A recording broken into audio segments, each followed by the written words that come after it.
imagine, for just a second, that you are on a small wooden boat. Okay, setting the scene. I like it. Right. So it is the pitch black of night. You are completely surrounded by this incredibly thick, heavy sea fog. Like you could barely see your own hand in front of your face. That sounds absolutely terrifying already. Oh, it gets worse. So the water is just lapping quietly against the hull. It is eerily silent out there. Uh-huh. And then suddenly, cutting right through the darkness, you hear a voice. And not just any random voice, it's your best friend. Oh, no way. Yeah. They are out there in the dark, calling your name and just begging for help. So do you leave the safety of your boat? I mean, human instinct says yes, right? Exactly. Do you follow the voice into the fog? Well, welcome to another deep dive where today we are asking you to step right into that exact terrifying scenario. And we have an absolutely fascinating stack of sources for you today. We really do. First up, we're looking at this incredibly detailed article. It's titled Abu Mighwi, the Siren of Arabian Seas. Which is such a cool title. It is. And alongside that, we have this beautifully dense infographic that maps out the entire pantheon of Arab mythological creatures. It's basically a giant family tree of monsters. Exactly. But our mission today isn't just to sit around a campfire telling a ghost story, you know? Right.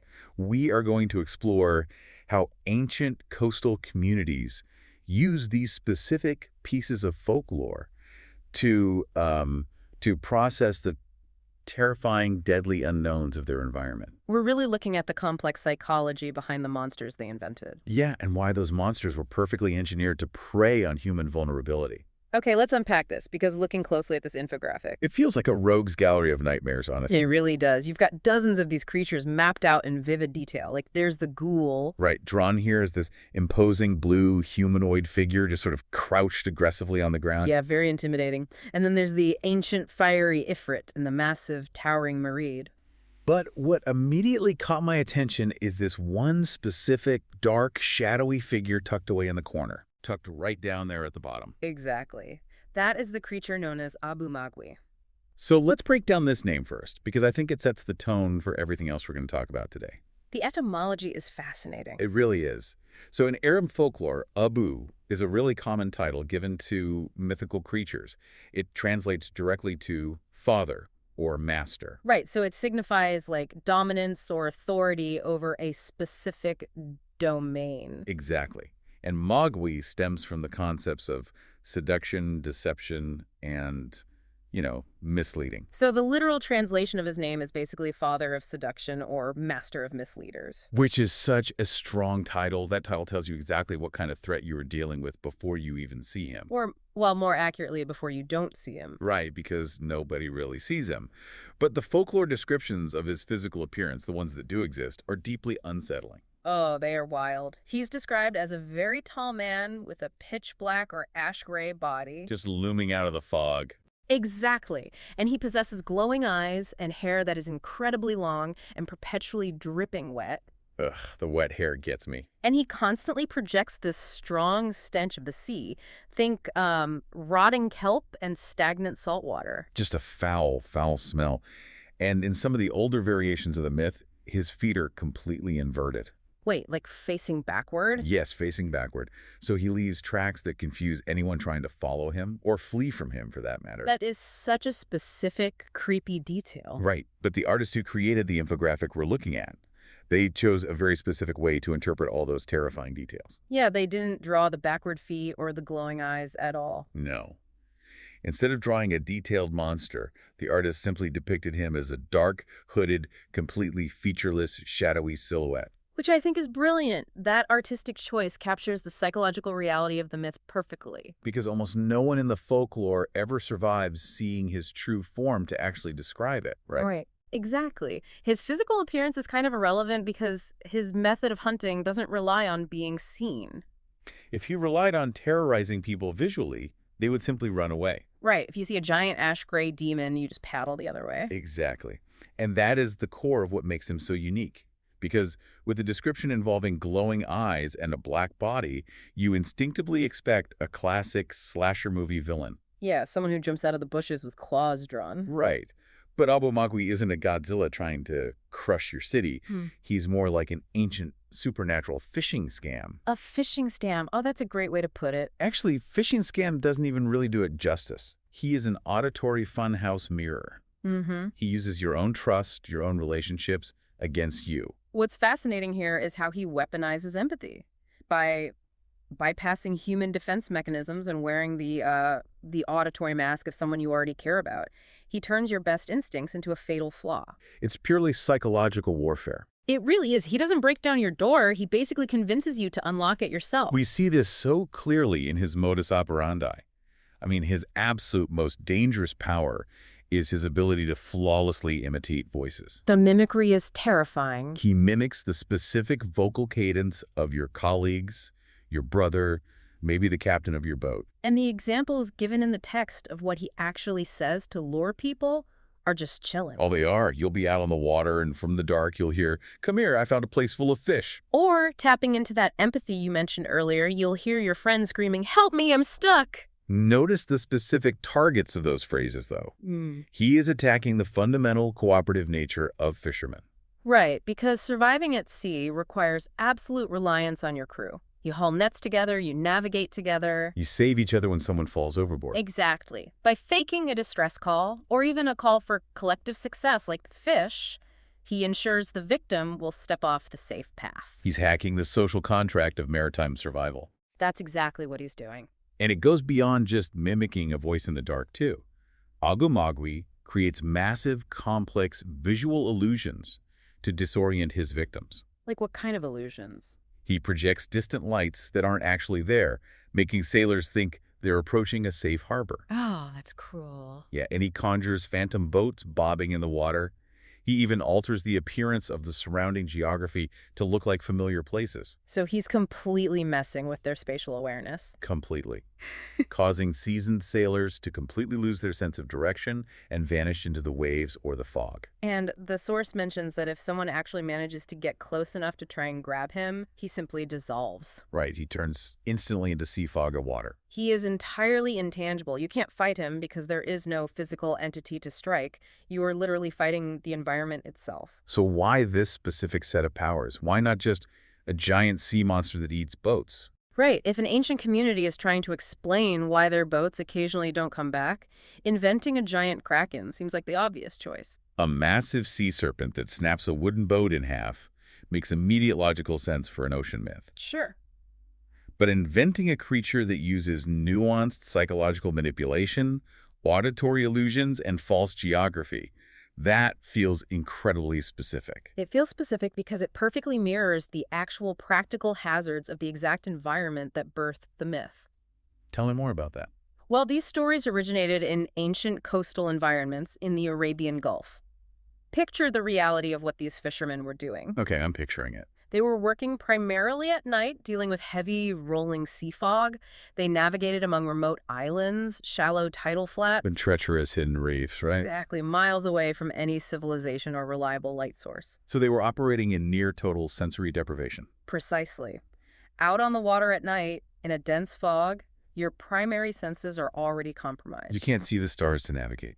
And the water distorts the ambient sound. A giant sea monster might explain a violently shattered boat, but it does absolutely nothing to explain a pristine boat found drifting empty the next morning. Or a fisherman who simply walked off into the shallow mangroves and never returned. Exactly. The specific powers of Abu Mighwi, the phantom lights, the disembodied voices, the sudden, complete loss of direction. They are a one-to-one reflection of the real dangers of navigating the Gulf at night. The myth is basically a supernatural mirror held up to natural hazards. This dynamic is perfectly encapsulated in the famous Gulf folk tale, The Lonely Fisherman. Have you read this one? I have, but walk me through it again. Okay, so the story follows a fisherman working alone at night. And out of the darkness, he hears his friend yelling that he has found a huge, miraculous catch of fish. Appealing directly to curiosity and economic need. Right, so he leaves the safety of his wooden boat, steps onto the shoreline, and starts following the voice into a dense coastal forest. Which is already a terrible idea. Terrible idea. Every time he takes a step, the voice seems to recede further away, drawing him deeper into the trees. It's leading him on. Finally, he reaches the spot where the voice was coming from. And the woods are completely empty. Oh, the panic that must set in. Absolute panic. He runs all the way back to the shore, and when he gets there, his boat is gone. He is completely stranded. Wow. And the elders of the village, when they tell this story, they don't say he merely got lost in the dark. They say Abu Mighwi played with him. The habitat described in that story is critical, too. How so? Well, Abu Mighwi doesn't haunt towns, he doesn't appear in the village square, and he doesn't venture inland. Right, he's strictly coastal. His domain is explicitly limited to deserted beaches, remote islands, coastal mangroves, dark bays, and river estuaries. He exists exclusively in liminal spaces. Here's where it gets really interesting, because let's explore that concept of liminal spaces. It feels central to why this story is so terrifying. Definitely. A liminal space is a boundary, right? A transition point between two distinct areas. Yes. In this case, it's the exact border between the safe, ordered human world and the chaotic, uncontrollable wilderness of the ocean. And human psychology is inherently uncomfortable with liminality. We really are. I mean, we're land mammals. The ocean is fundamentally hostile to our survival. We build boats to create these tiny artificial bubbles of human engineering and safety so we can survive out there. Exactly. The shoreline, the mangroves, the estuaries, these are areas where the solid, reliable land begins to dissolve into the hostile sea. So the physical journey in the folktale, leaving the constructed safety of the boat to wander into the dense, flooded mangrove roots, it perfectly tracks a psychological descent. The fisherman is leaving reason and structure behind to follow an illusion into a space where human rules no longer apply. The breakdown of the symbolism in this folktale maps this out beautifully from the source. Yeah, let's look at that chart. The sea itself represents the unknown. I mean, it is vast, deep, and entirely beyond human control. Right. And the night represents hidden danger, which is the primal fear of threats you cannot see coming. Then you have the unknown voices, which symbolize deception, the corruption of a reliable sense. And the final result, wandering off into the woods or the fog, represents the ultimate human fear, losing one's way. It isn't just about physical geography, is it? No, it's about the mental and spiritual unspooling of your connection to reality. When your senses lie to you and your environment is actively hostile, losing your physical heading inevitably leads to a loss of psychological anchoring. You just lose your grip on everything. This connection between the environment and the monster's psychology brings us to a really fascinating comparison. Back to the infographic. Yes, let's look back at the infographic and compare Abu Mighwi to the ghoul, the blue, crouching figure we mentioned earlier. Okay, I see it. Both of these creatures serve the exact same fundamental purpose for ancient people. They explain why humans disappear in the wild. Right?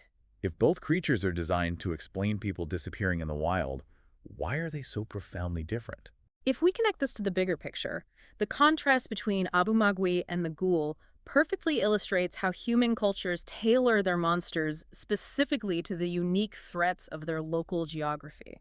So it's all about where they live. Entirely. Abu Mighwi lives near the sea, targets sailors, deceives primarily via audio, and rarely attacks directly. He just misleads you until the environment itself kills you. Right, through drowning, exposure, or getting permanently lost in the mangroves. The ghoul, on the other hand, lives in the deep, arid desert. It targets caravans and travelers. It deceives not just by voice, but predominantly through visual shape-shifting. And crucially, when the ghoul catches you, it physically devours you. The monster perfectly matches the landscape. Think about the desert. It's an environment defined by vast, open horizons and brutal, unrelenting heat. So the primary dangers are physical. Apex predators, severe exposure, and optical mirages caused by heat waves that trick your eyes into seeing water or shelter. Exactly. Desert survival relies heavily on sight. You scan the horizon for threats or safety. Consequently, the desert monster is intensely visual. It shapeshifts to exploit your reliance on sight, and the threat it poses is violent and consumptive. While the sea at night is an environment of thick fog, total darkness, and the echoing chaos of waves. You cannot rely on your vision at all out there, so your primary sense shifts to hearing. You listen for the sound of breakers crashing on unseen rocks, or the calls of other boats. The dangers aren't predators looking to eat you. The dangers are running aground, losing your heading, or slipping below the surface. So the sea monster is auditory. It manipulates your hearing, and it kills you not with teeth, but by making you lose your way. The geography dictates the psychology of the fear. A visual, shape-shifting monster wouldn't make sense in a fog bank where you can't see past the bow of your ship. And an auditory illusionist wouldn't be as effective in a wide-open desert where you can clearly see nothing is there. Exactly. They are perfectly adapted to their biomes. So what does this all mean? We know there is obviously no historical or scientific proof that a towering ash-gray demon with backward feet is wandering the Arabian Gulf. Right. No demon. But modern research has decoded the actual science behind the magic, and honestly, the reality is almost as strange as the myth. It really is. It all comes down to the complex physics of acoustics over water.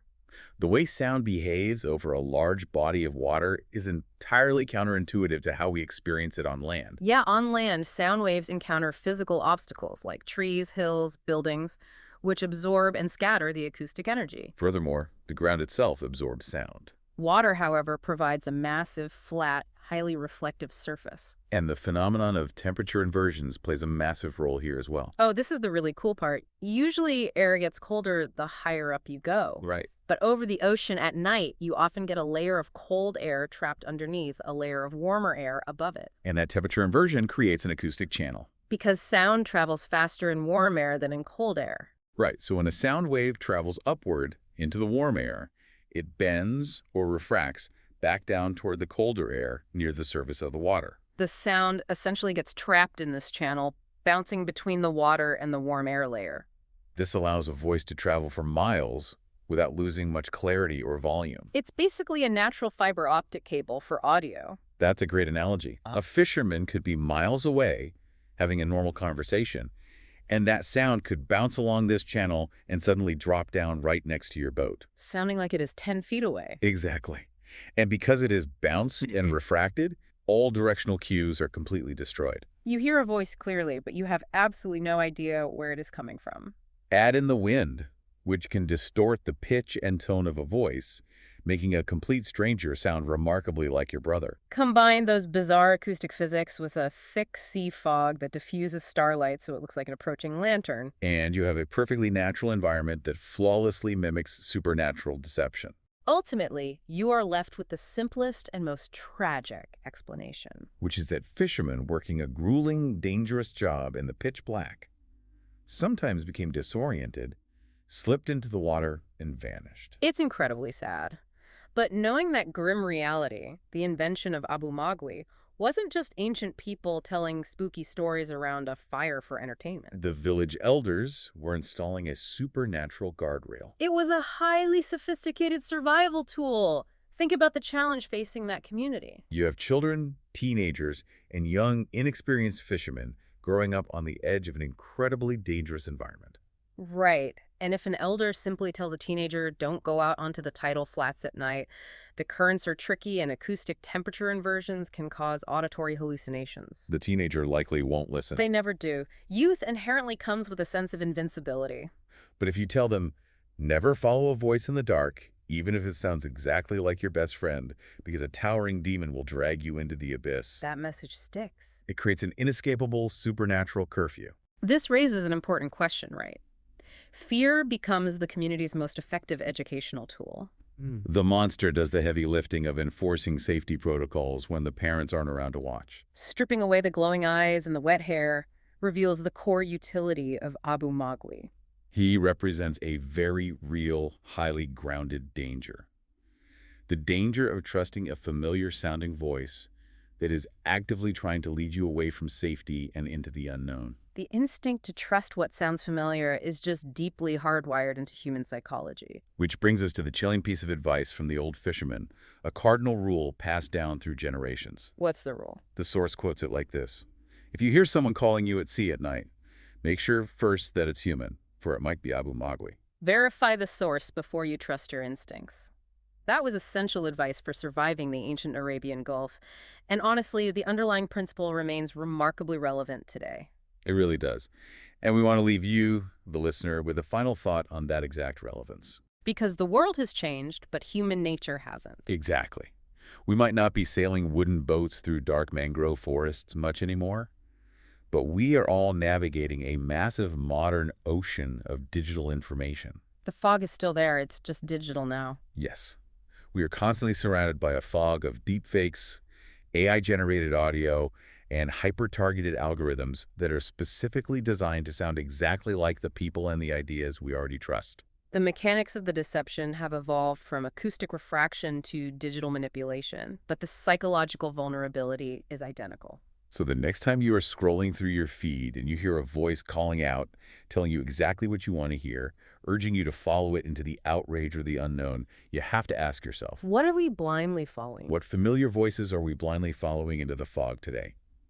Keep your wits about you, stay curious, and always verify the source of the voice calling your name. Thanks for joining us on this deep dive.